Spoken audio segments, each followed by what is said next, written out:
Hello, this is Jack Jackson. In this video, we're going to try to do a very quick overview of the integral calculus portion of Calculus 1. In the previous video in this playlist, I did the same thing for derivatives, and we covered differential calculus in about 83 minutes, at least in terms of a basic overview.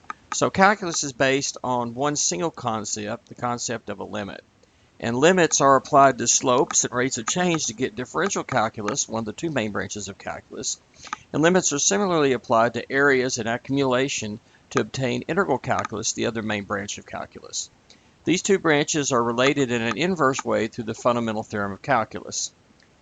As I said in the previous video, I gave a quick overview of differential calculus, and this set of notes in the accompanying video, this video, is devoted to a similar review of integral calculus. These notes are not intended as a first introduction to integral calculus, and they certainly do not cover all the integral calculus covered in Calculus 1, much less the additional integral calculus covered in Calculus 2. However, they do address all the main integral calculus topics from Calculus 1, and this can serve as a great review, along with the last video, for Calculus 1 students in preparing for a final exam, and for students starting out in Calculus 2, which, by the way, begins with an extension of more advanced techniques of integration and a further study of applications of integration. As with differential calculus review, we're condensing hundreds of pages of notes and hours of lecture into these 25 pages of notes in one single, hopefully pretty short video. And you should look back at the earlier notes and videos that I have on my playlists or in my class for a thorough development of these important ideas and many more examples in detail. So let's introduce the definite integral. One important mathematical topic is finding areas. This is important not only because areas are interesting and useful themselves, but also because an area on a graph can represent a wide variety of things in the real world. Many real-world phenomena behave like areas. In elementary geometry, we learned how to find the areas of a few basic shapes such as rectangles, triangles, parallelograms, and trapezoids. However, when it comes to finding an area of a more complicated shape, such as the area between the graph of an arbitrary function and the x-axis, elementary geometry fails us. The solution to this area problem is dividing the domain up into pieces and approximating the area on each piece with a rectangular area, and then adding up these rectangular areas. This gives an approximation called a Riemann sum that relatively simply uses relatively simple pre-calculus to approximate this area. Now, of course, that's only an approximation, but then to make it exact, we apply a limit concept to this pre-calculus idea to get a calculus concept, what we do over and over again, and the calculus concept is the definite integral. So here's how we're going to do this. So we have a function f defined over an interval from a to b. So here a is like 3 and b is 6. And we want to have some function here. Let's give my sum formula. Actually, there's the formula for it, that cubic polynomial. And we want to find the area that's shaded here, the gray shaded area, the area underneath that curve and above the x-axis. For the moment, I've started with a function which is all positive values. Okay. So that's the area we want to find, okay? So how can we do that? Again, it's not something that we could just do with pre-calculus straight away because it's not a nice shape like just a rectangular or triangle or trapezoid or something like that. But what we do is we do a right Riemann sum. Okay, we're going to take the domain from a to b, that's an interval of the real numbers, an interval on the x-axis, and we're going to divide that up into n equal subintervals, all of the same length. This common width is delta x, which is b minus a over n. b minus a, of course, is the whole length divided by n. We'll divide it up into n equal size pieces. We then locate the x value at the right end of the k subinterval, which is x sub k equals a plus k delta x. And next we find the y value of the function at this right end, which is f of that x value. And if we multiply this f value by the common width, we obtain the area of the kth rectangle, and sum these products, which are areas, technically really they're signed areas, to obtain the approximation of the desired area. So here's the formula for the right Riemann sum. R sub n equals the sum from k equals 1 to n of f of a plus k delta x times delta x. And each of these things has a meaning. So delta x, which is b minus a over n, is the common width of the rectangles. A plus k delta x is the x value at the right side of the kth rectangle, at least if we're integrating left to right. F of that is the y value, which is going to be the height of our rectangle. Multiply the height of that rectangle by its width, and that product right there is an area. And then add up all those areas to get the right Riemann sum. That's a capital Greek letter sigma, like an S, so the Greek version of an S for sum. So here's the actual definition of a right Riemann sum. Delta x is b minus a over n. X sub k is a plus k delta x. R sub n is the sum from k equals 1 to n of f of x sub k delta x, or in other words, the sum from k equals 1 to n of f of a plus k delta x delta x. So here's a computation for the example that we did. Now remember, the formula was negative 1/10 x minus 2 times x plus 2 times x minus 7. So delta x is 6 minus 3 over 3 is 1. X sub k is just then 3 plus k delta x, but delta x is 1, so it's 3 plus k. So when k is 1, we see the x is 4, so we find f of 4 for the height times the width of 1. That's the area of the first rectangle, which turns out to be 3.6. And then we do f of 5. We move 1 to the right, so k is 2. That's f5 is the x value at the right end. We do f of that to find the height, which is 4.2 times the width of 1 is an area of 4.2. And similarly, we do the last one. Here are the details worked out of evaluating the function at those points, and then you can see the graph right here. So we have 3 rectangles. We take the interval from 3 to 6. We divide it into 3 equal pieces, each of length or width here 1. And then we go to the right end of the first subinterval, take that x value, find its y value, which is this height right here, and make a rectangle, and then find the area of that rectangle. Then we do the same for the next one. Go to the right end, go up to the function for the height, come across, find the area there. And similarly do it for the last one. So we do this for each one of the 3 rectangles, add them up. That's what's called a right Riemann sum, and now we're trying to approximate this area here, which would be the area under the curve here. So you see that that rectangle is a bit short by this amount, but these are a little bit over, and adding those 3 together gives us approximation. Now this approximation is going to get better if we have more rectangles. So there's with 3 rectangles, and here I doubled the rectangles. Here's 6 rectangles, and I think this is 12 rectangles, and maybe 24, and then 30 rectangles, I think. And you can see that the amount that we're over and under here is getting smaller and smaller when we break this into smaller and smaller and more rectangles. So, of course, the obvious thing to do here now is to apply some calculus to this. At this point, it's pre-calculus, of course. But once we apply a limit there, now we've got calculus. We apply the limit as the n approaches infinity, and consequently delta x approaches 0 to this right Riemann sum, and we get the definite integral, which is exactly the desired area. Now in the notation here, what happens is the delta x becomes dx, just like it did in differential calculus. This just becomes f of x. The sum here is a Greek s, becomes this long skinny s that we call an integral sign, and sure enough it stands for sum. And here we're summing up some continuous stuff here, whereas we're summing up discrete stuff with the Greek sigma. And of course we're doing that from a to b. For this to make sense, we need to have a delta x. So the delta x needs to be defined. Then this is a right Riemann sum with a limit defines that definite integral. And that's the definition that I use in my classes. An equivalent definition would be a little more general. It would allow the interval to be partitioned into subintervals, but we wouldn't necessarily have to make them all the same width.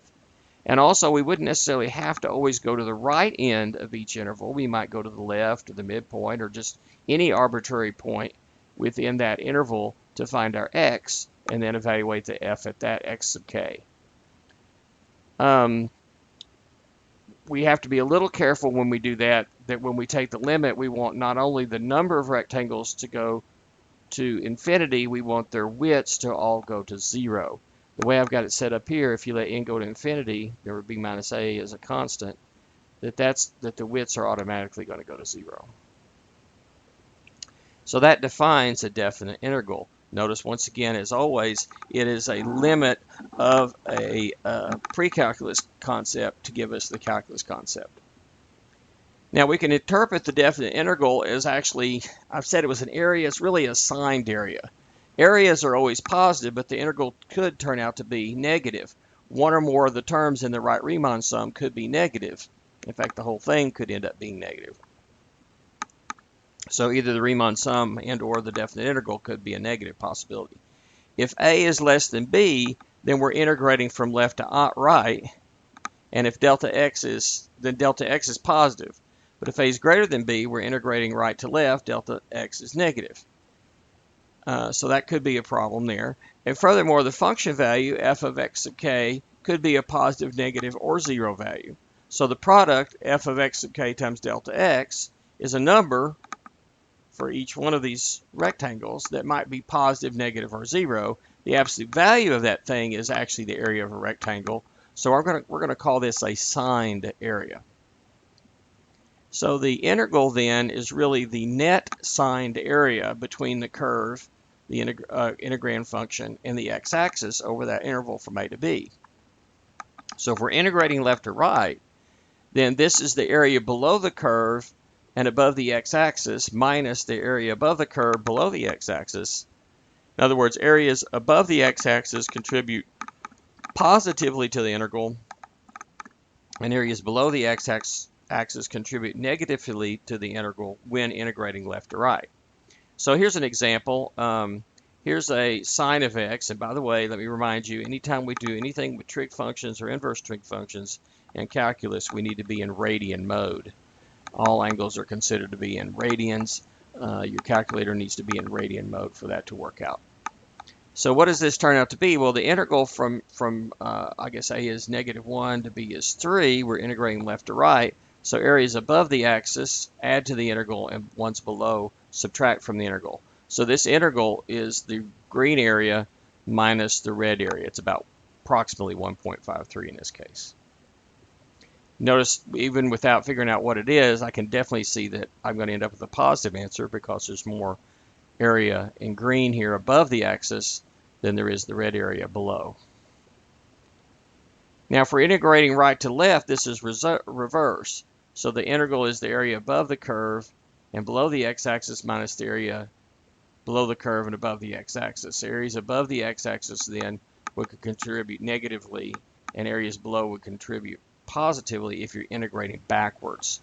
So here, for example, if I go from 2 to -1.5, that's from a is on the right, b is on the left, then it's still the green area minus the red area, but the green area is below the axis and the red's above. There's more above than below, so there's going to be more red than green here, so the answer is a negative here.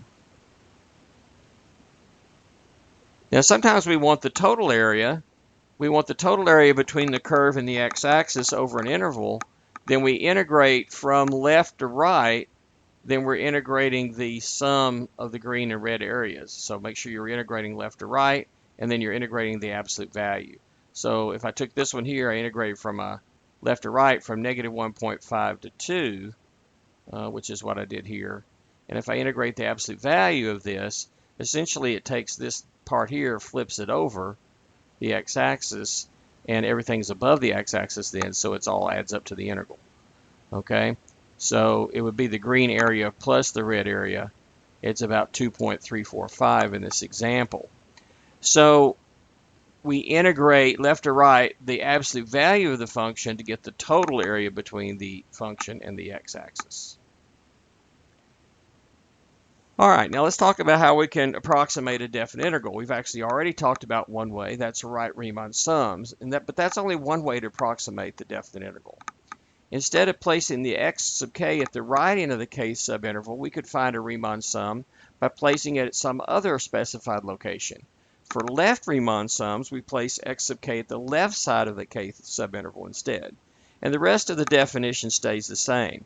Delta x is still b minus a over n because we're dividing up our subinterval into n equal pieces. We're still summing k equals 1 to n f of x sub k delta x. It's just how we define that x sub k that's a little different. To put it at the right end, remember it's x sub k is a plus k delta x's. But we want to back off 1 delta x of that to put it at the left end, so it's k minus 1 delta x's plus a for the x sub k on the left right Riemann sum. We put that in place of the x here. And but otherwise the formula is basically the same. And for example, here is some function. I think this may be the one I started with earlier, way back up here, whatever this that we were looking at up here. Whatever formula, I think the formula is up here is some, here's the formula for it. Okay, so that function there, I believe, is the one that we're still looking at here, returning to it. And here is the right Riemann sum with 6 intervals, and here's the left Riemann sum with 6 intervals. And notice what we're doing is on each interval, we're looking at the value on the left side. Okay. And the correct value for L6 is 10.34375 and R6 is 10.94375. And that's just the areas of these rectangles added up. I'll leave it to you to confirm that those are correct. So one thing we notice is that what we're doing when we're doing left and right Riemann sums is we're basically just pretending this function here on one piece is really just a horizontal line, at least on that piece. So we're getting exact values, exactly perfect on left and right Riemann sums when the function is a constant function. So left and right Riemann sums will be equal to each other, and the function would be the same, and the integral would also be equal to those two things when the function was a horizontal line, a constant function, or at least it was a constant function on each piece. Okay, but if it's not constant, it might be either increasing or decreasing. And notice when we have increasing pieces, the left Riemann sum is too small, or an underestimate, and the right Riemann sum is an overestimate. Whereas if we're looking at a decreasing piece, the left Riemann sum is an overestimate and the right Riemann sum is an underestimate. So I'm going to say this is good news. Why is that good news? Well, when you get one estimate that's too large and the other one is too small on a particular interval, then averaging the two should give you a better estimate than either one. And the average of these two we call the trapezoid rule estimate. And we're going to find T sub n by taking L sub n and R sub n, add them up and divide by 2. Now what this does, it gives us an approximation where the height is at the average height of the left and right rectangles. So if you look at this picture on the left here, notice that the red rectangles are the right Riemann sum rectangles. The blue ones are the left Riemann sum rectangles, and the purple ones are the trapezoid rule rectangles, and they're exactly halfway in between the heights. So that purple line is halfway between that red one and that blue one. And that's true all the way across. And so we get a bunch of little purple rectangles, this one here, up to this point, up to here, up to here, up to here, and so forth. And that's going to give the trapezoid rule. Now, why do we call it a trapezoid rule? Well, it turns out that the area of these rectangles on the trapezoid rule are equivalent to the areas of right trapezoids, where we take where the top of the trapezoid agrees with the function at both endpoints. In other words, the top of the function is a secant line segment to the function.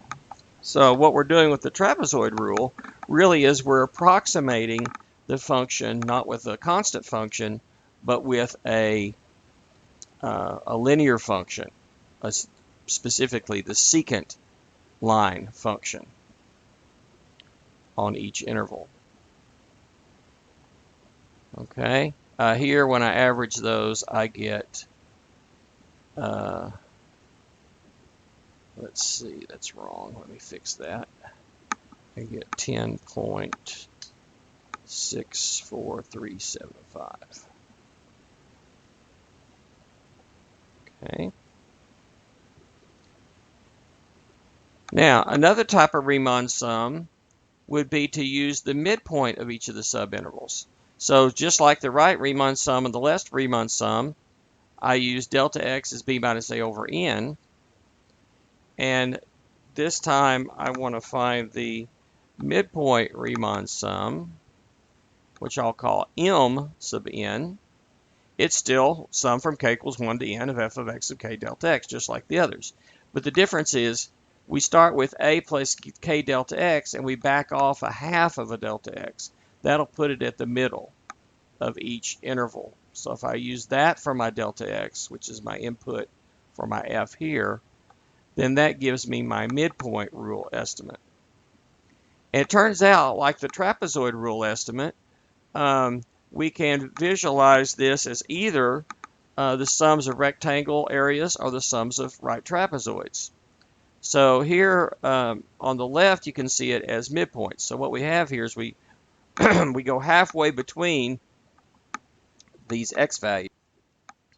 So for example, in this first one, the interval goes from 3 to 3.5. We go to 3.25, go up, that's for the x. Find the y that goes with it there, that's f of that. That's where the graph will, at the top of your rectangle, will agree with the curve.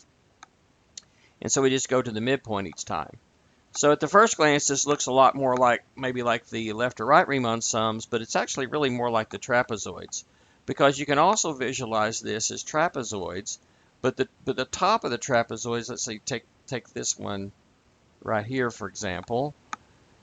If we take the top of the trapezoid to agree right there where that rectangle touches the curve, it's at the midpoint horizontally of the interval, and do a tangent line segment to the curve for the top of your trapezoid, then that trapezoid has the same area as that rectangle over there. So the midpoint rule can be visualized as trapezoids as well.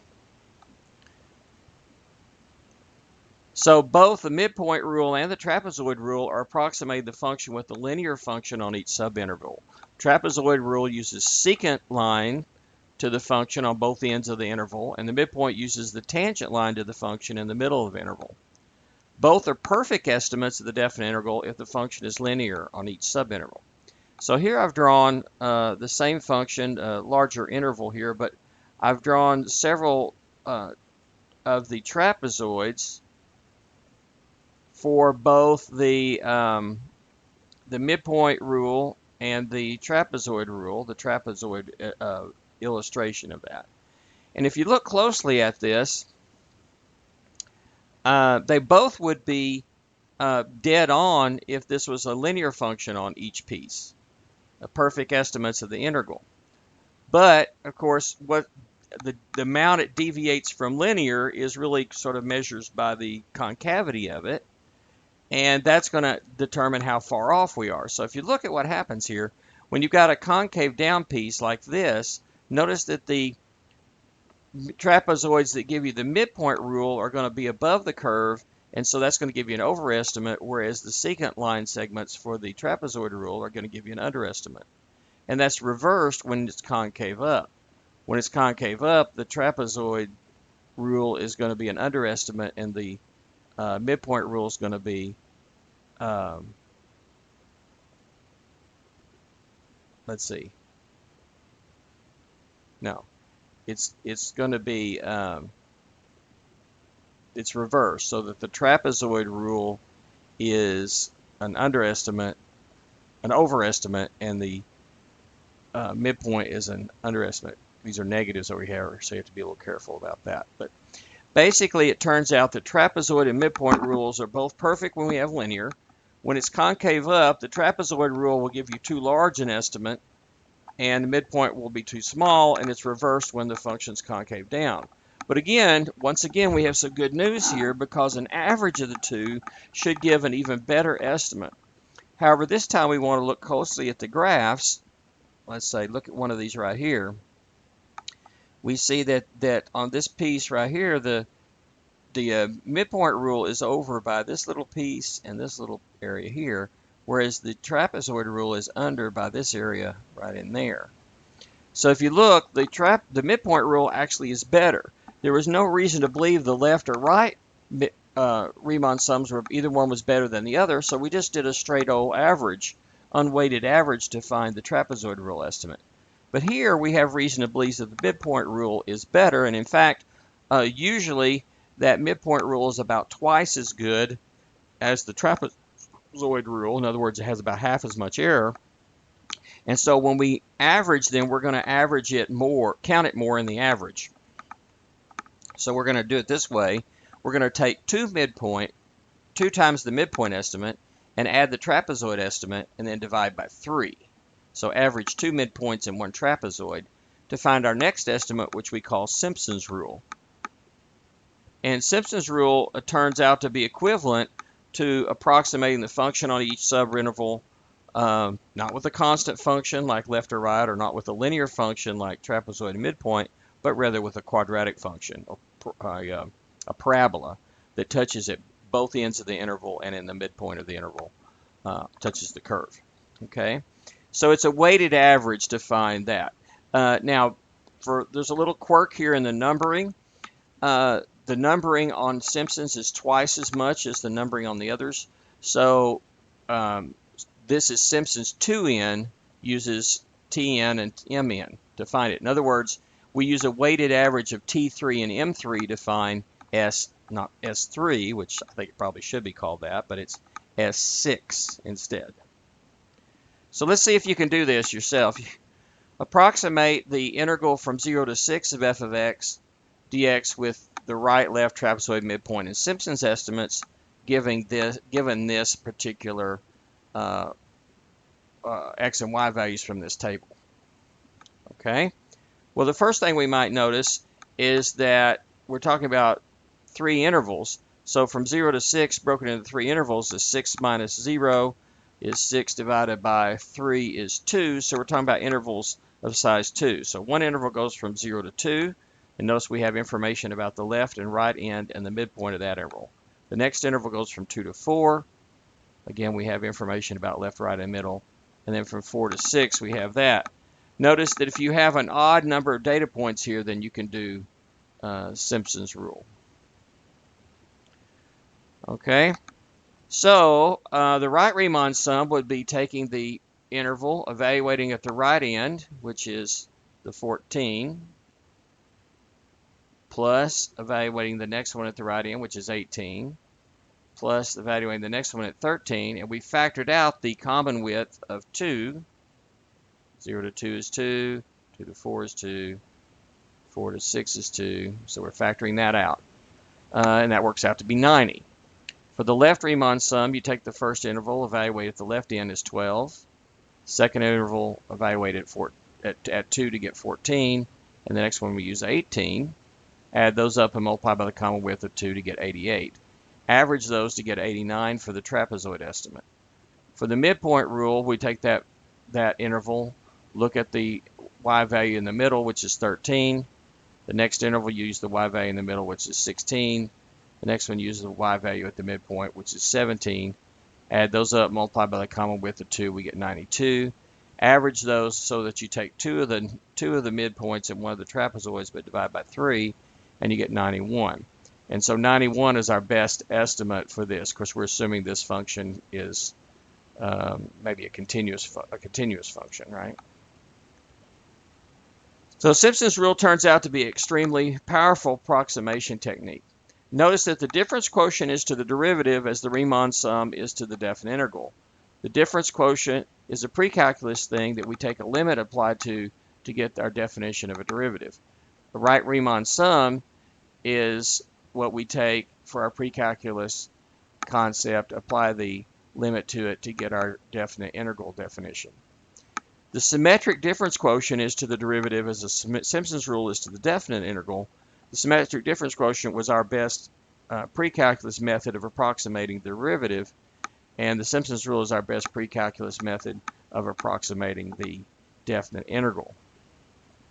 So again, Simpson's rule is extremely powerful approximation technique, and if we only need a decimal approximation to a definite integral, which is often the case, then Simpson's rule is an excellent method to use, especially since it or some variation of it is already programmed into graphing calculators and computer programs, some of them. So for example, we can use Math 9 function integrate numerical integral on a TI-84 to apply Simpson's rule or some variation of it to a function to approximate the value of a definite integral. So in the older calculators like a TI-83, when you do Math 9, it'll come up FNINT. You put in your function, let's say sine of x, of course, remember you'd be in radian mode, comma x, 0, pi. So here I'm integrating from 0 to pi. X here is the variable. The first thing is the function. So it's function, variable, lower limit, upper limit. On the newer TI-84s, it actually is better because it actually looks like you would write it by hand. Or typeset it. So you just plug in where they go. The lower limit's 0, the upper limit's pi, the function is sine of x, and the variable is x here for the dx. And that turns out to be 2. Okay? So we should always remember the definite integral is actually a limit of Riemann sums. What we're really doing is breaking this thing up into rectangles, finding the area of those rectangles, then taking the limit, adding them together, and then taking the limit as the number of the rectangles goes to infinity and their widths go to 0. However, in practice, we never really evaluate a definite integral exactly by directly applying the definition of the definite integral because it's too difficult. So what we're going to do instead is use Simpson's rule or some technological method, such as a calculator, to approximate definite integrals, or we use the fundamental theorem of calculus to indirectly evaluate the definite integral when we need an exact value or just want one. Looking back at the definitions, we see that a derivative is the limit of difference quotients, or the slope of a tangent line. And similarly, the definite integral is the limit of Riemann sums assigned area. A cursory glance might lead one to believe that slopes and areas are not really related. However, it turns out that derivatives and integrals are very much related to each other very nicely, but in a backwards or inverse way. So to help see this, let's think back to when we first introduced the derivative in my videos or my class or my notes. When we first introduced the derivative, we looked at an example of a car with a broken speedometer. We knew some positions at different times, and we wanted to find the velocity at a particular time, the instantaneous velocity, how fast the car was going at a particular point. And we used difference quotients and symmetric difference quotients to find average rates of change, average velocities, which we then used to approximate the instantaneous velocity. We then found that we could get better and better estimates of the derivative if we obtained data over shorter and shorter time intervals. Okay? The derivative then was the instantaneous velocity of the car at a particular time, and that was the derivative, which we applied a limit there to get that. And similarly, when we first introduced definite integrals, we considered the inverse example of a car with a broken odometer. This time we knew velocities at various times, we just didn't know where they were, how far they'd gone. And we wanted to find the distance traveled, the change in position. So we used one of these velocities at the end of each interval to approximate the velocity over the entire interval. Multiplying this by the elapsed time for the interval, we obtained the estimate of the distance traveled over the interval. This corresponds to the area of one of those rectangles in the Riemann sum, and then summing these estimates up gave us a Riemann sum estimate of the distance traveled by the automobile. The definite integral of the velocity over the time interval is the exact distance that car traveled. So we then found more and more data by taking smaller and smaller intervals that led us to this idea of a definite integral. And so notice that these two problems are actually inverses of each other. In the first example, we started with a position function and estimated the velocity, which is the derivative of the position.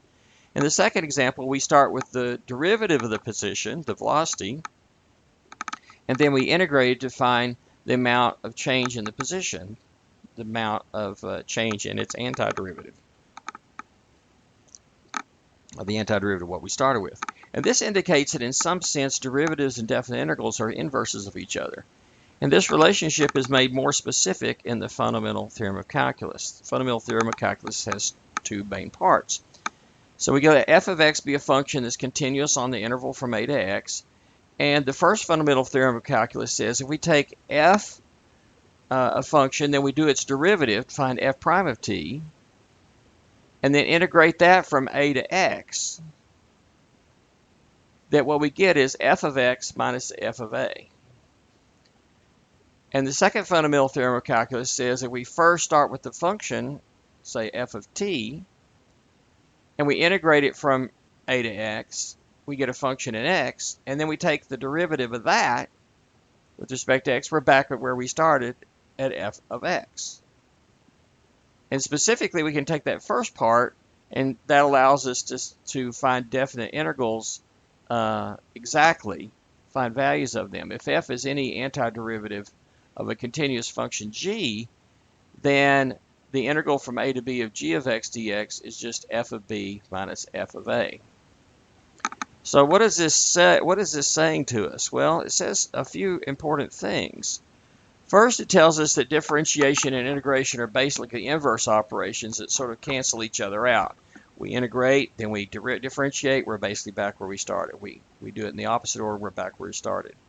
So the first fundamental part says if we take a differentiable function and find its derivative function and then integrate that derivative, then we get the original function up to some constant shift by f of a. So a vertical shift of the original function.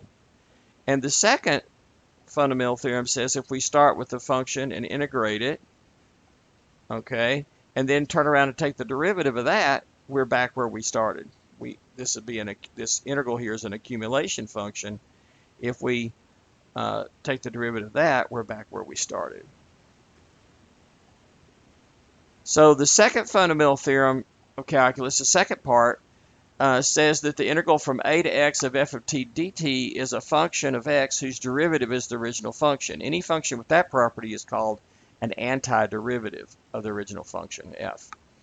And notice that any function a of x equals little a, the integral from little a to x of f of t dt, and I use big A on purpose because it's an area accumulation. It's an accumulation of signed areas as x increases. Then its derivative is the original function. It's the instantaneous rate of change in the area at a particular value. Okay, it's the rate of accumulation of area, and it is the same as the value of the function at that point. And one of the things that this allows us to do is by integrating a function of t up from some constant up to some variable x, gives us a way of building new functions, which are antiderivatives of the functions that we start with. So this says that, that if we do this, it's the part in the parentheses here is an antiderivative of the original f. Now that can be very useful, and actually can give us ways of building out functions which we have no other way of doing. We can build up functions this way that we cannot build out of elementary functions such as add, subtract, multiply, divide, powers, roots, log, trig functions, inverses, and so forth. Okay, and the most famous one like that is a normal probability density function. It looks like 1 over the square root of 2 pi e to the power negative x squared over 2. That's the standard normal function. That's one there is no nice antiderivative of this. There is no antiderivative that I can write down in terms of basic operations, add, subtract, multiply, divide, powers, roots, log, trig functions, and so forth. Okay, but it does have an antiderivative. It is the integral from minus infinity to x of 1 over square root of 2 pi e to the negative t squared over 2 dt, that would be an antiderivative, or equivalently, take a half plus the integral from 0 to x of that function. That is the normal cumulative density function.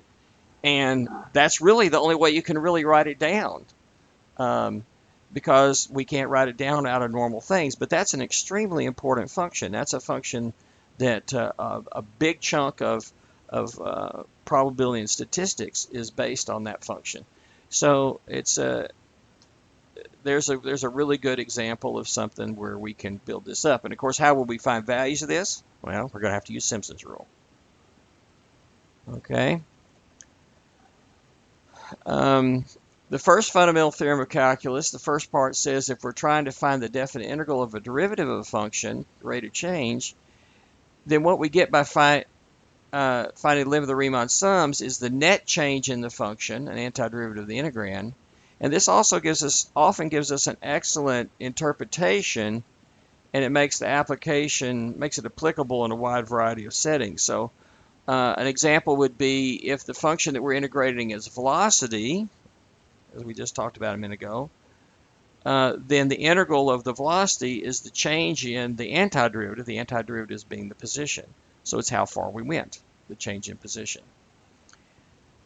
We can also use the fundamental theorem to compute exact values of definite integrals, and I'm sure you did a bunch of these in Calculus 1. And it says, the first part of the fundamental theorem of calculus says that if we can get our hands on an antiderivative of the integrand, then we can find an exact value of the definite integral by finding the amount of change in this antiderivative. In other words, we just find the antiderivative, we evaluate both ends of the integral of the interval and subtract. For example, we can use the definition of the derivative or derivative shortcuts to show that the derivative of 5x cubed is 15x squared. So by the first fundamental theorem of calculus, we see that the integral from 0 to 2 of 15x squared dx is the integral of the derivative of 5x cubed. So by the first fundamental theorem, the answer is 5x cubed evaluated from 0 to 2. That is, take that formula for the antiderivative, plug in 2, minus, take that formula for the antiderivative, plug in 0. Well, if you work that out, that's 40. Now this leads us to some integration problems, and there are actually 3 basic types of problems that we call integration problems. The first type is find a family of antiderivatives. So that's more properly, it should be known as antidifferentiation or finding an indefinite integral.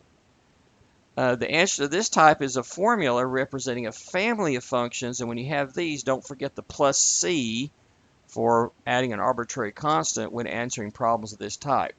For example, the family of antiderivatives of x cubed dx, or you might read that as the indefinite integral of x cubed dx, is 1/4 x to the 4th plus c. Why? Because if we take the derivative of that, the derivative of c is 0, and the derivative of 1/4 x to the 4th is x cubed. So, in fact, this would be all of the functions whose derivative is x cubed. It's an entire family of them, one for each different value of c. And, of course, how these graphs of these antiderivatives compare is they're just vertical shifts of each other, depending on what c is. That's the first type of integral problem. The second type is to find not a whole family of antiderivatives, but a specific antiderivative. And these problems were given some kind of initial condition. So we want to find the function g of x such that g prime of x is x cubed, but g of 2 is 5. So g of x, as we've just seen, has to be 1/4 x to the 4th plus some constant. But now we can plug in the 2 is x and 5 is y to figure out what c is. In this case, you can work that out and solve. Let's see, 2 to the 4th is 16 divided by 4 is 4. Subtract 4 from both sides, and we see c is 1. So plugging that back in place of c here, we get g of x is 1/4 x to the 4th plus 1. So there's our second type of integral problem. And the third part really should truly is an integral, where the other two are really more antiderivative problems. We're asked to find the exact value of a definite integral of a continuous function using the fundamental theorem of calculus. And by the way, before I go on, let me back up and remind you that this integral sign was used for definite integrals, but the same thing without the limit is used for really not really integrals, but antiderivatives. But of course, because of the fundamental theorem of calculus, that process for finding definite integrals is so closely related to finding an antiderivative that we use a similar notation in both cases. So, for example, a definite integral from 0 to 1 of x cubed dx, again, our antiderivative, one of them is 1/4 x to the 4th, and then we just evaluate that from 0 to 1. It's pretty easy to plug in a number and evaluate and subtract. The biggest thing that we have to worry about is finding that antiderivative. So the key part to all of these is finding the antiderivative. And again, it's traditionally used the word integration to refer to any of these three types of problems, even though antidifferentiation is a more accurate description for the first two types. And so again, this thing without the limits with the integral sign, it refers to finding the family of antiderivatives, sometimes called an indefinite integral. Okay. So what does that lead us to? Well, that leads us to we need to find some rules for finding formulas for antiderivatives. Well, the good news is we had some formulas for finding derivatives, and every one of those formulas corresponds to a corresponding formula for finding antiderivatives.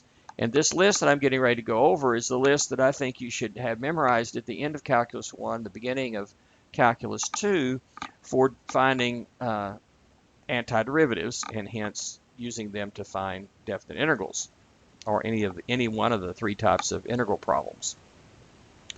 Why are these true? Well, they're true because if you take the derivative of the right side, you get the integrand on the left side. So they come from the corresponding derivative rules. First of all, the derivative of the sum is the sum of the derivatives, so the integral or antiderivative of the sum is the sum of the antiderivatives. Okay. The derivative of a constant times the function is a constant times the derivative function. So that says that the integral of a constant times the function is a constant times the integral. So if it's a constant, it doesn't change as x changes, and it's a multiplication here, you can pull it out front of the integral sign. That's very useful. This next one is it's called integration by parts. It's a more complicated way of doing a particular substitution, and it is the reverse of the product rule. And in calculus, I would call this the most advanced technique that we use in Calculus 1, or one of the least advanced techniques that we use in Calculus 2. So you make a substitution, you take your original thing that's past the integral sign, and you break it into two parts. One you call u and the other you call dv.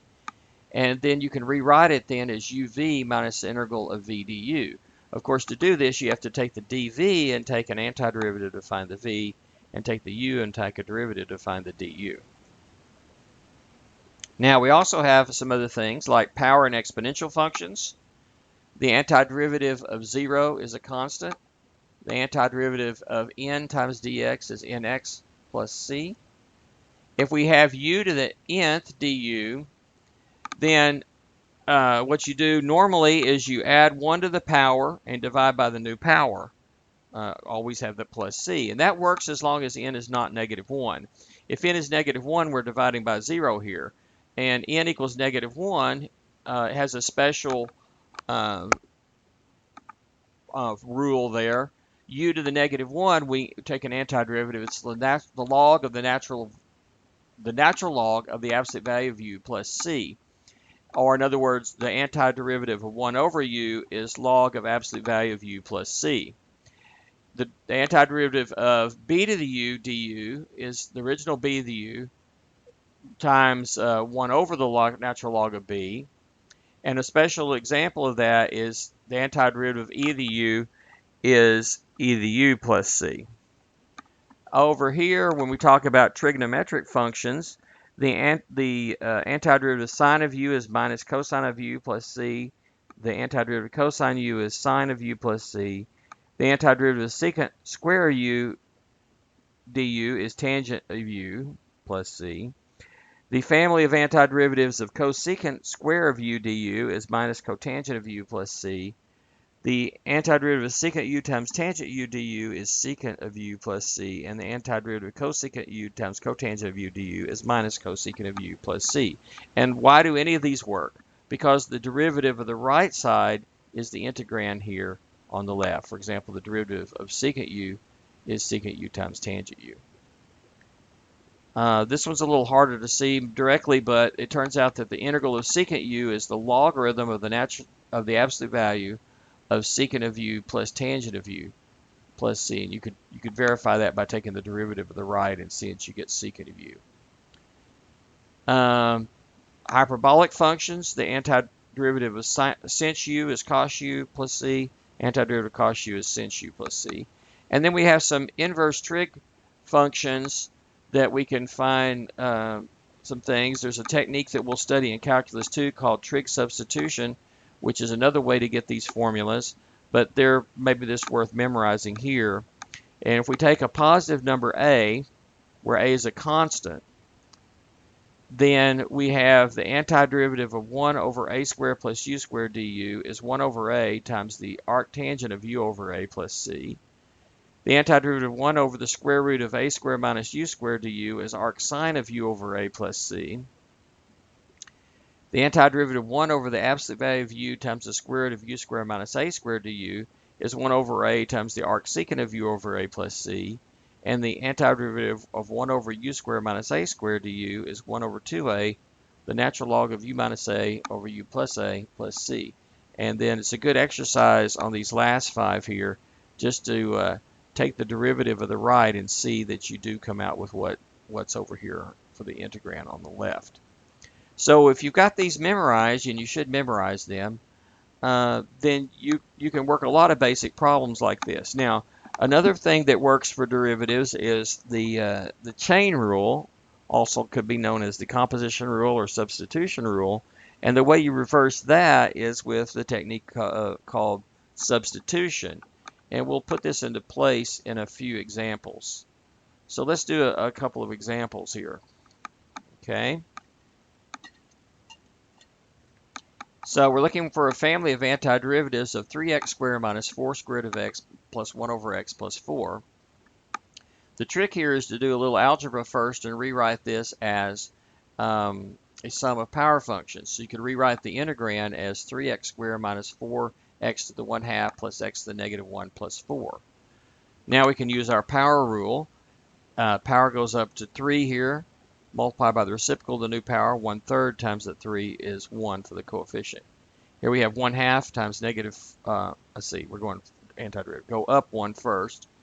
1/2 plus 1 is 1/2 plus 2/2 is 3/2. Then multiply by the reciprocal. 2/3 times -4 is -8/3. This one, x to the -1, is the one that doesn't work like that. It's the logarithm of the absolute value of x. And then we have a constant, it just picks up a factor of x, and then we have our plus c at the end, a constant term. That's a perfectly legitimate way to write the answer, but since the original one had square roots, I'm going to rewrite the x to the 3/2 as x to the first times x to the 1/2. It's x to the 1 and 1/2. The x to the 1 is here. The x to the 1/2 is the square root of x. So I'm going to leave it like that. We actually could drop the absolute value here because of the square root. X has to be positive anyway. So I could actually get by with dropping the absolute value at the end there, but only because the x has to be positive because of the square root here. Now let me remind you how you can check any derivative or antiderivative problem using your calculator. If you put what you want to find the derivative of, which in an antiderivative problem is your answer, we put that in y1. We'll let y2 be the derivative of the y1, that's math 8 in the calculator, at an arbitrary x, and then let y3 be the answer to the derivative, which is actually the original integrand, this problem, this one here. Then you should be able to get the same things in y2 and y3 which we do here, and so that's a nice check. So there's a TI-84 way to check, which TI-84 will not work this problem out for you, but it will allow you to check it. Now, some other calculators, like a TI-Inspire Cast, for example, or even some things on your phone, can come up with values just come up with the integral for you. Okay, here's a problem of the different type where we have f prime of x is 2 cosine of 2x and f of 0 is 1. Find f of x. Well, f of x is part of the family of antiderivatives, one element of that, of 2x, 2 cosine of 2x. And here we're going to do a substitution. Let u be 2x, then du is the derivative of this times dx. So the derivative of this is 2, and so du is 2 dx. So if I put the 2 with the dx, that's 2 dx becomes du, and the cosine of 2x is here. So this is just the antiderivative cosine u du, which is sine of u plus c. But now this is looking for a specific function, so I can figure out what the c is by knowing when x is 0, y is 1. So f of x is 1 when x is 0. 2 times 0 is 0, sine of 0 is 0. 0 plus c is c. So c is 1. Plug that back into place of the c here. And we see that f of x is sine of 2x plus 1. Again, I can put that in as my my function here. Its derivative is what we started with, cosine of 2x. We can check that to see that the tables for y2 and y3 match. If we look at the table for y1, we see that when x is 0, y is 1. So that's the right antiderivative that we're looking for. All right, now let's actually do an integral. We have the integral from 1 to 5 of the square root of 3x plus 1 dx. Now, before we start to apply the fundamental theorem of calculus, we have to be careful. The fundamental theorem of calculus requires that the integrand is continuous on the closed interval, in this case from 1 to 5. Well, that square root, it is defined there. It's going to be defined from anything, let's see, from negative 1/3 to the right. And then, which is 1 to 5 is certainly in that interval, and that function is continuous function. So yeah, we're good to go. All right, so we see a square root. That's another way to say a 1/2 power. So we have 3x plus 1 to the 1/2 power. When you see that, it's a good idea to try to see if you could just let u be the more complicated base to the constant power. We're shooting for u to the 1/2.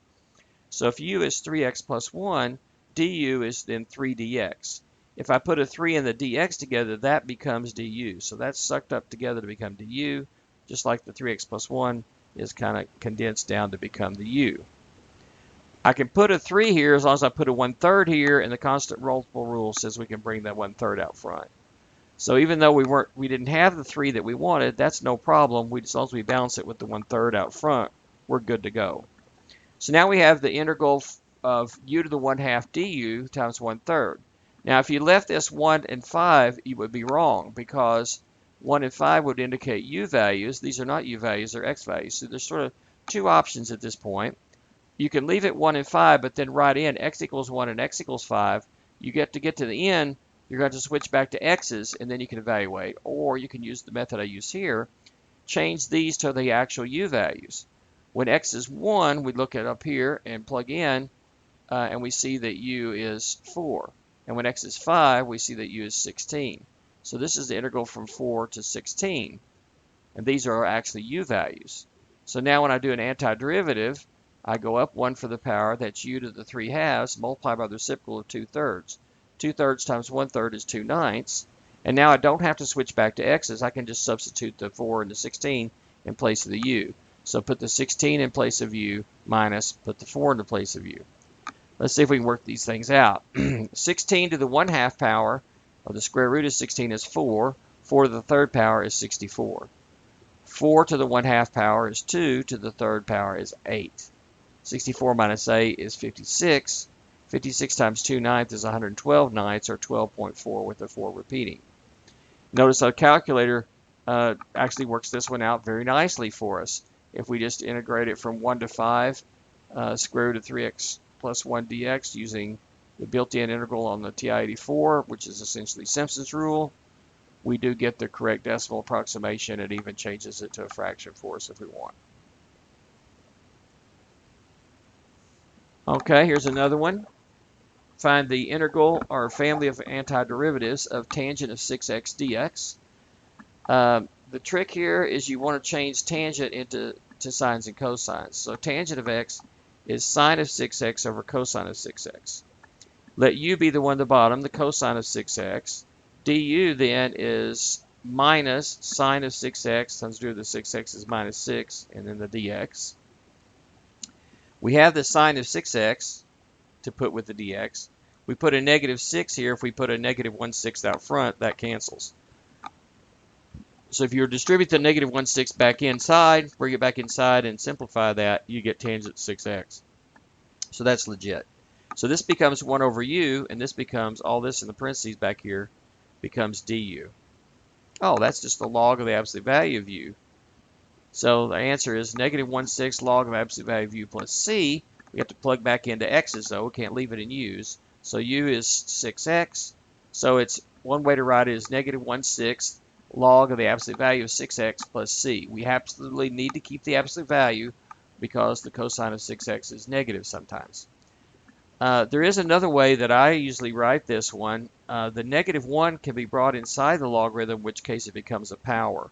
A cosine to the negative 1 power is a reciprocal cosine, which is secant. So another good way to write this is 1/6 the log of the absolute value of secant of 6x, and then plus c. So either one of those in the box would be a good way to do it. Since I don't have a secant function on the TI-84, I use the first one here in my check, which you can see there. The next one, 2x over 4x to the 4th plus 9. Here, if we look at this the right way, you might try to just let u be the bottom, but then the top doesn't quite work out. You'd need a 16x cubed. 16 is not a problem, but the x cubed would be. So let's try a different way. Let's split it up this way and think of this as 3 squared plus 2x squared. Let u be the 2x squared, then du is 4x dx. Put a 4x there. Then you need a 1/4 times the 2 is 1/2 out front. And I believe that is equivalent then. So then this is basically the form 1 over a squared plus u squared. A is 3. And we still got the 1/2 out front, but then that is 1 over a, the arctangent of u over a being 3, plus c. And then substitute back in u is 2x squared. So we have 2/3 x squared, and then take the arctangent of that, and then times, well, 1/6 because a half times 1/3 is a 6, and then finally plus c. And sure enough, that checks out that we can see over here. All right, how about another definite integral? The integral from 0 to 1 of 6x plus 5 over 3x squared plus 5x plus 2 squared. Notice that if you plug in anything you want, that's certainly any positive number, 3x squared plus 5x plus 2 is going to end up to be a positive number. So that's not going to be 0. So when you're going from 0 to 1, that's going to be at least 2 in the bottom here, and then square it's going to be 4. So it is defined everywhere, and we know rational functions are continuous where they're defined. So this function is continuous on the closed interval from 0 to 1, so we can apply the fundamental theorem of calculus. So here I let u be the 3x squared plus 5x plus 2, and I want to think of this as 3x squared plus 5x plus 2 to the negative 2, or u to the negative 2. If the du works out, then we're good to go. And it just so happens that I have just the right thing in the top. The derivative of this is 6x plus 5 dx, and that's exactly what I have here. So this is u to the negative 2 du. Now I need to change my limits here. When x is 0, plug in 0 here for x, and we get 2. That's for our lower limit. And when x is 1, when x is 1, what's u? Plug in 1 here, we get 3 plus 5 plus 2 is 10. So 10 is our top limit. The antiderivative is you would add 1 to the power, multiply by the reciprocal of the new power, or divide by the new power, and you get negative u to the negative 1, or negative 1 over u. Evaluate that from 0 to 10. it's negative 1/10 minus a negative 1/2. So you get a common denominator. It's negative 1/10 plus 5/10, which is 4/10, or reduces to 2/5 or 0.4. And on our calculator, it did that correctly as well. Now notice I mentioned a couple of times there when I was doing a definite integral, I should have done it every time, that if we're going to use the fundamental theorem of calculus to find exact values of definite integrals, we must be integrating the function that's continuous on the closed interval over which we're integrating. So if there's any kind of discontinuity, either at the limits, either end of the interval or anywhere in the middle of the interval, or including if one of the limits is infinity or minus infinity, then we have what's called an improper integral. And let me show you at least one example of how we can deal with that. If we've got the integral from 0 to infinity of e to the negative 2x dx, we can't really go to infinity. But if we stop at any real number b that's not infinity but actual number, then the e to the negative 2x is a continuous function, and we could apply the fundamental theorem to that. Then what we do is we do that, evaluating from 0 to b, but then we take the limit as b goes to infinity. If that limit exists, we say that integral converges, and that's to a number, and that's the answer for the problem. Of course, if that limit does not exist, then the integral doesn't exist. We would say the integral diverges. So anyway, we have that. We just let u be negative 2x, du is negative 2 dx. Putting a negative 2 and the dx together makes du, balanced by putting a negative 1/2 out front, which we can put it here, but then bring it out front of the integral sign because the integral rule, and bring it out front of the limit sign because the limit rules. And the antiderivative of the e to the u is just e to the u. We're going to go from x equals 0 to x equals b, so I need to switch back to u's. So that's e to the negative 2x, and go from 0 to b, which is e to the negative 2b minus e to the negative 2 times 0. This is negative 2 times 0 is 0, e to the 0 is 1, so that's minus 1 there. And then we're just taking the limit of this first part. Well, as b gets bigger and bigger and bigger, negative 2 times that is going to get smaller and smaller and smaller in power, or more big absolute value but negative power. We know that that's going to go to 0. And so that's 0 minus 1 is negative 1 times the negative 1/2 is positive 1/2, or 0.5. For the integral, it does converge.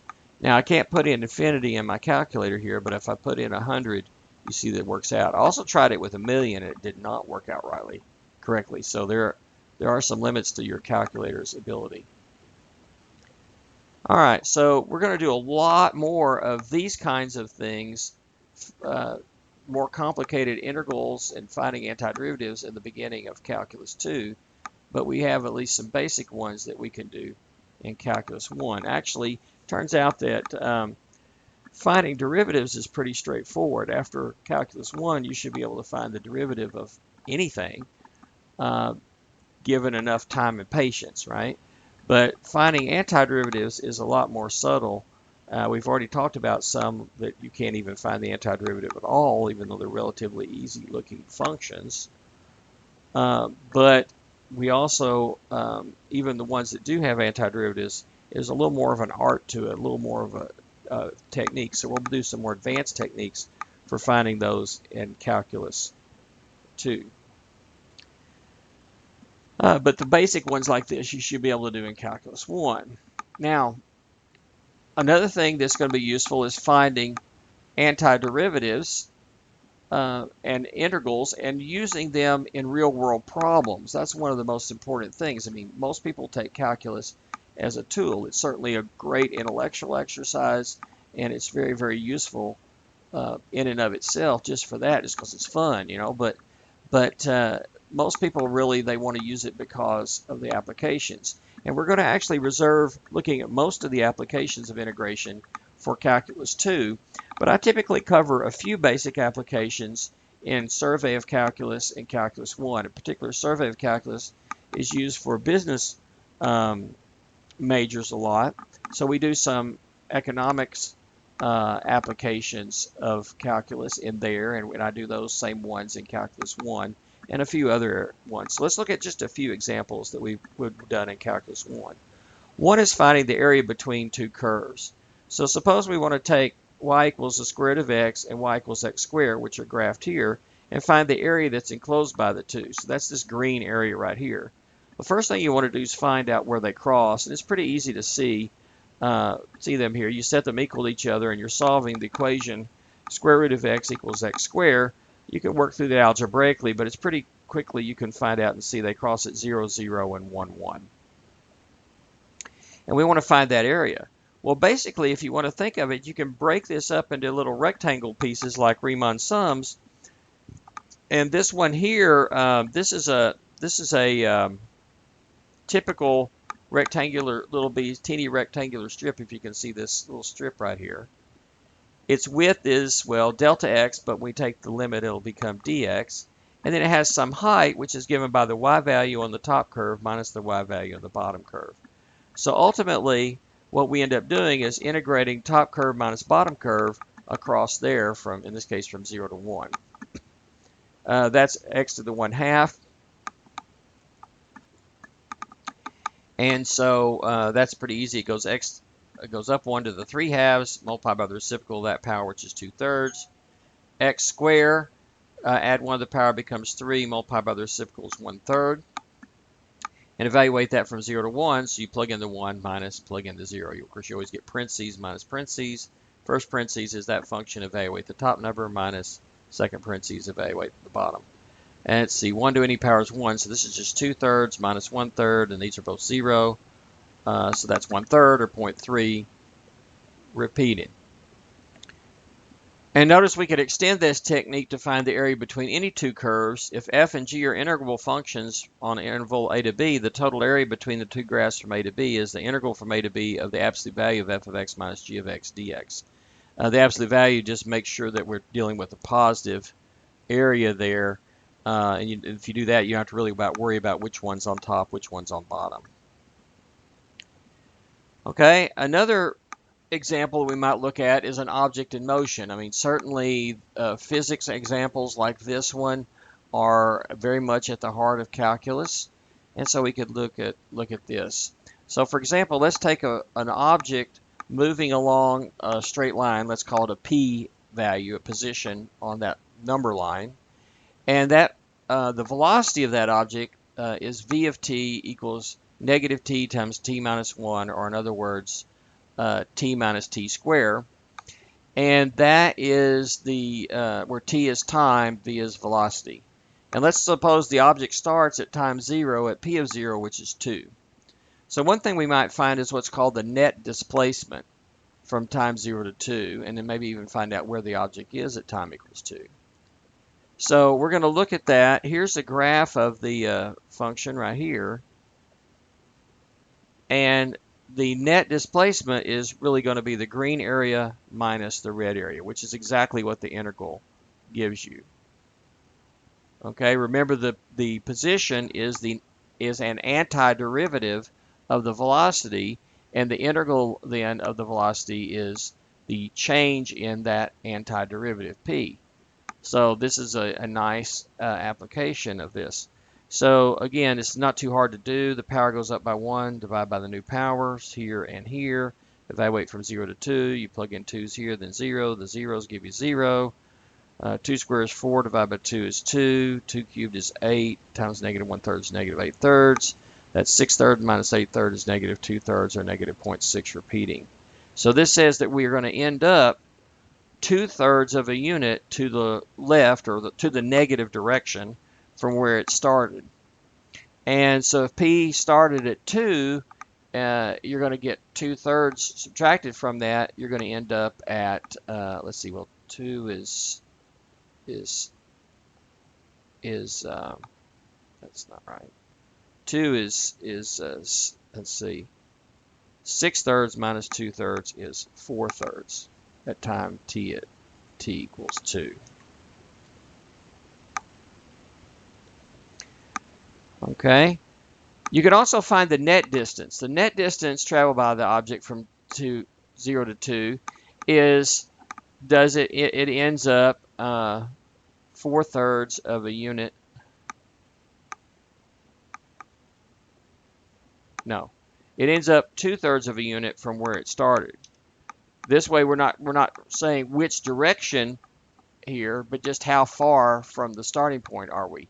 And the answer is 2/3. So what you do is you integrate and then take the absolute value. We already integrated and found it was negative 2/3. The absolute value of that is positive 2/3. Okay, so in this case, it's the absolute value of the difference, or in this case, it's actually the red area minus the green one. So notice this, the object, because there's some green area, the object's going to the positive direction, then at 1, it turns around and goes the other direction, and then goes to the other direction, the negative direction for a while here, given by this area. There's more red area than green, so it ends up to the more to the negative, let's say to the left, on the number line than from where it started. But sometimes we're interested in how far did it travel altogether. If this was a car, it would be what the odometer changed, right? And so what you do here is you want to add these two areas together. You want to add the green and the red together. And what you do is you take the absolute value of the function first and then do the integral. Now to do that, though, we have to notice where it crosses over, and we see that x is 1 is when the integrand is 0, and so that makes a difference. So between 0 and 1, we break it at 1. So the integral from 0 to 2 is the integral from 0 to 1 plus the integral from 1 to 2.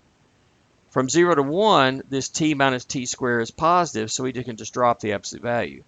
But between 1 and 2, this thing underneath this absolute value is negative, so we can leave it like it is, but then we need a minus 1 in front of it. That's why we have a minus out here.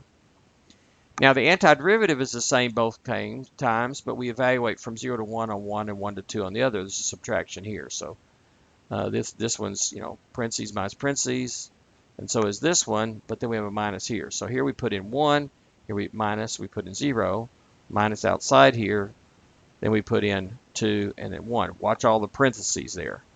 So this is 1/2 minus 1/3. Those two are 0. That's 1/2.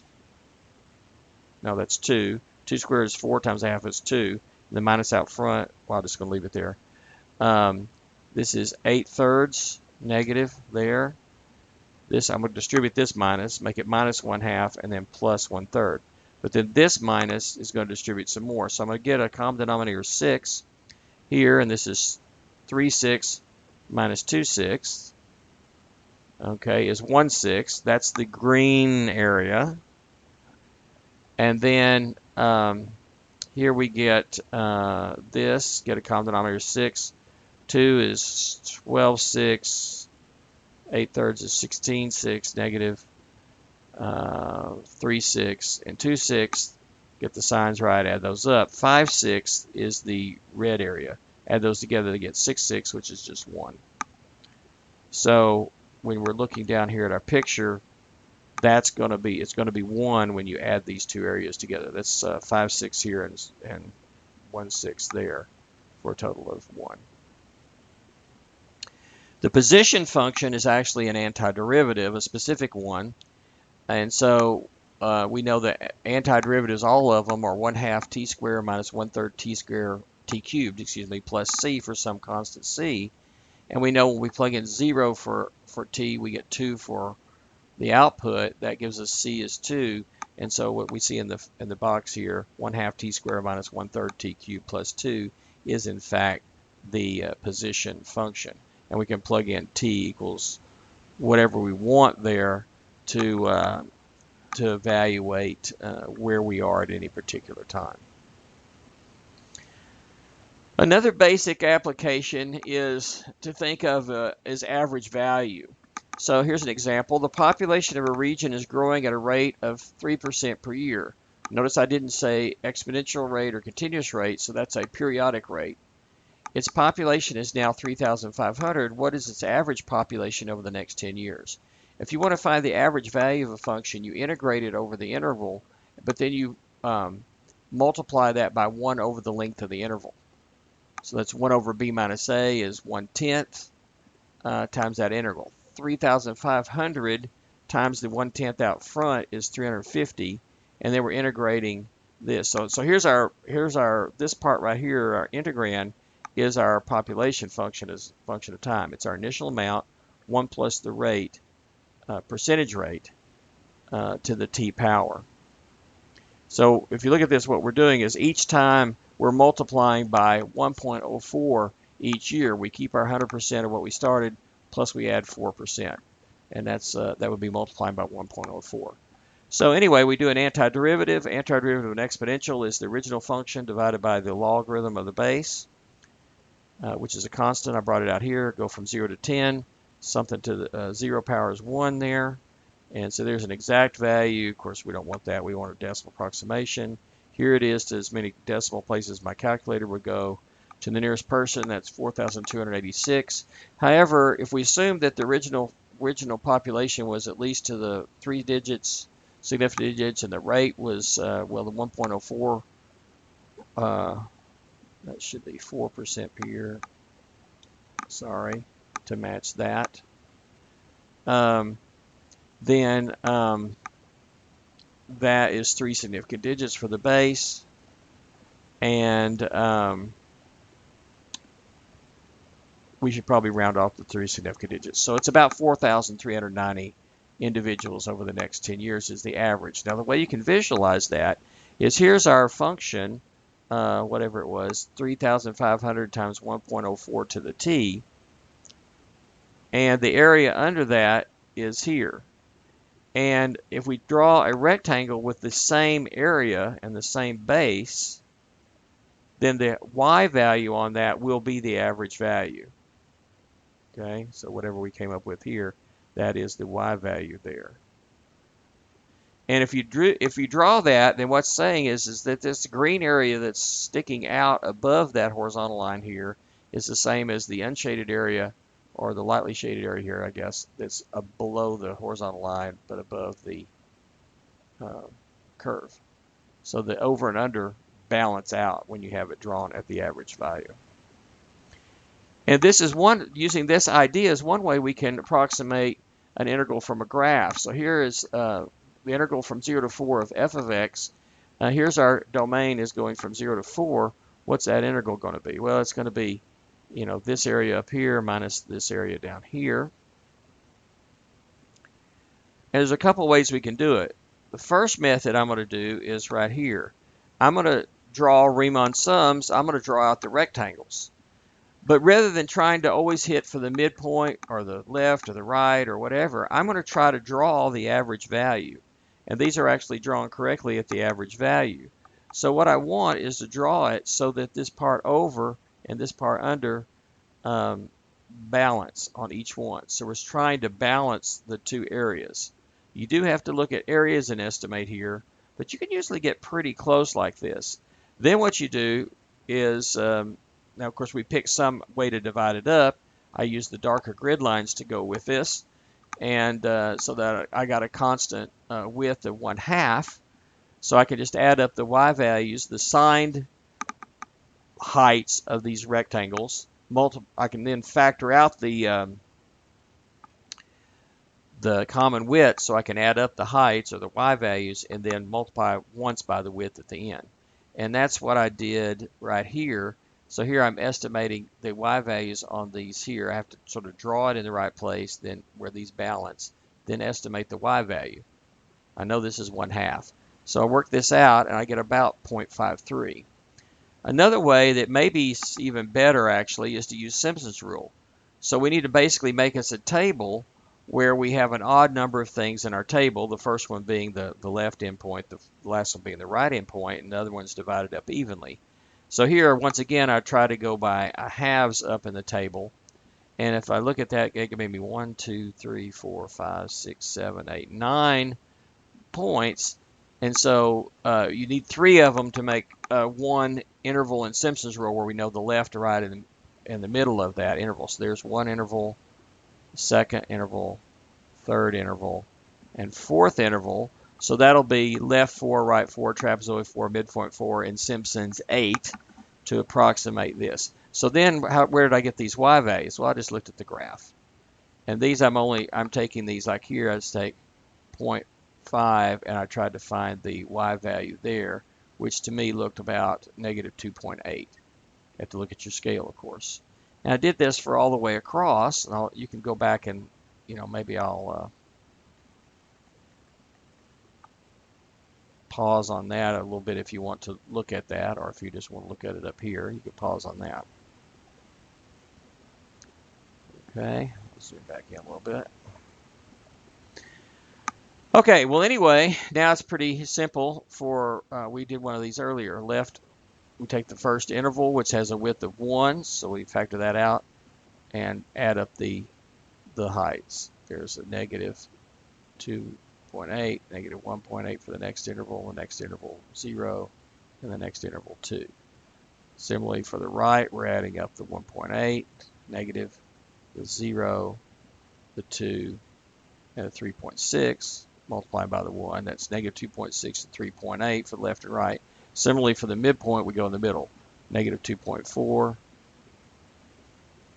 negative 1, 1, and 2.9. Add those up, multiply by 1, you get 0.5. Trapezoid's found by just averaging left and right. And it's 0.6. One trapezoid plus 2 midpoints divided by 3 is 0.53 with the 3 repeating. And actually, I know the formula to this equation. That's exactly the value of the integral. So Simpson's rule was dead on with my estimates, just going to the nearest tenth here. So I guess I'm rounding these guys, to the, I'm finding values to the nearest tenth, and it actually came out to be very, very good. And the Simpson's rule estimate actually has the advantage of not having to do anything about estimating areas, and you don't actually have to draw in the rectangles. You can just estimating y values and then working through the formula. Okay, just a couple more economic applications. One is the total and present value of an income stream. So we're saying some kind of business venture agrees to pay a continuous income stream of f of t equals 200t plus 30 for the next 10 years. Assume that the money could be invested in a secure investment paying a continuous rate of 3% a year. What's the total value of the income stream? Well, this is in dollars per year, and dt is like our change in years. And we're going to integrate that from 0 to 10 will give us the total flow. So it's not too hard to find an antiderivative there. It's 100t squared plus 30t.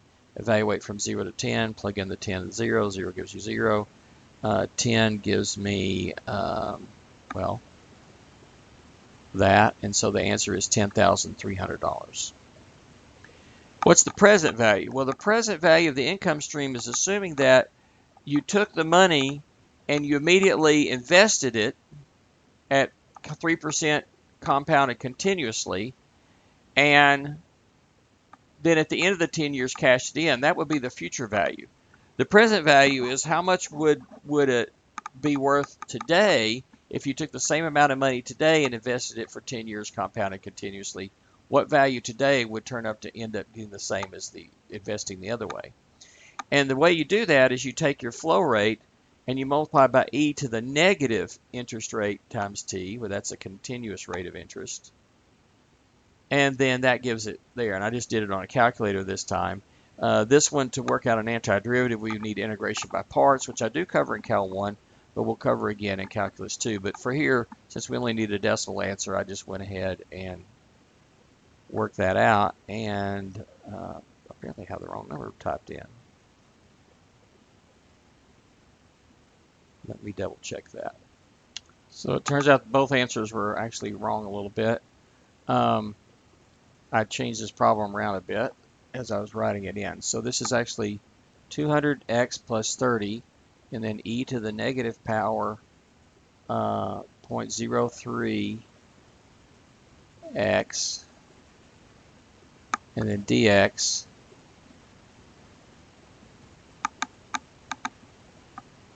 And that's the correct answer right there. All right, and so that is 8,467.25.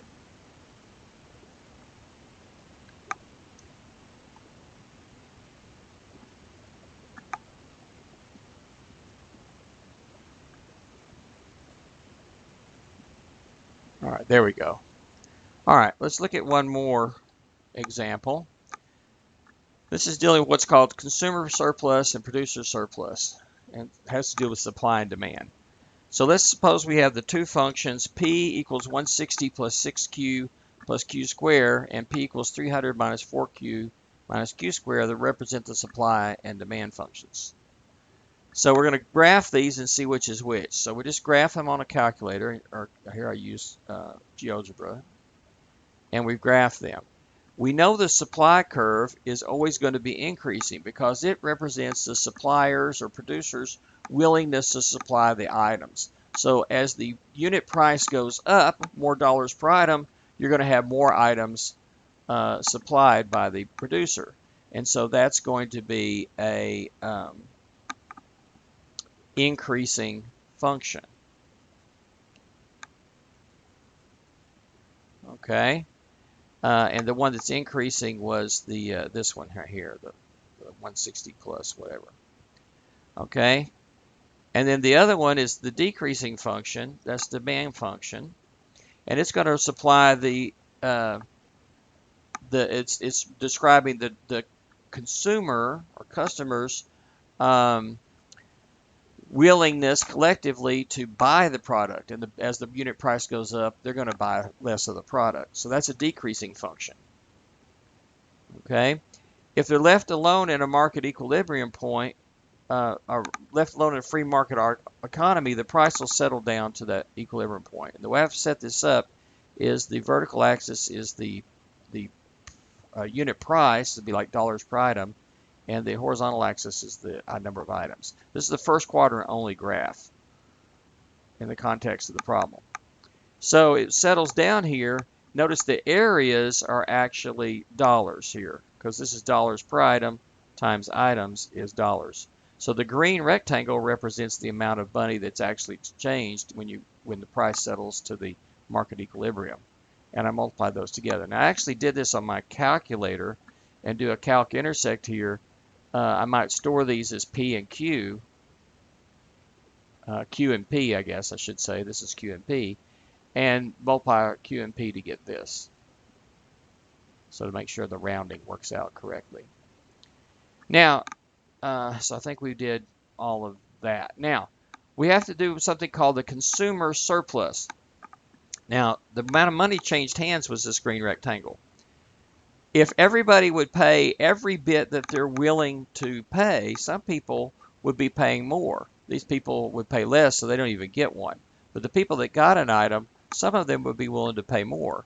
If everybody paid exactly the most they'd be willing to pay, the area purple all the way down to here, the purple and the green together, would be the amount of money that they would spend. So from the consumer's standpoint, this purple area represents sort of a bonus or a savings. That's called the consumer surplus. And of course, if you did a little representative strip, it would go from that demand curve down to this horizontal line, and we want to integrate that. So it would be, here's a demand curve minus the horizontal line. There's more digits of that, the y value of the equilibrium. And we go from 0 to up to the x value of the equilibrium. There's more values there, much as my calculator would give me. And do this on the calculator, or if I've got these saved as P and Q, I could call this P and this Q here. And then these are probably going to be X's in the calculator. Anyway, that turns out to be $239.05, which is this purple area. Producer surplus looks like it turns out to be $277.89 areas.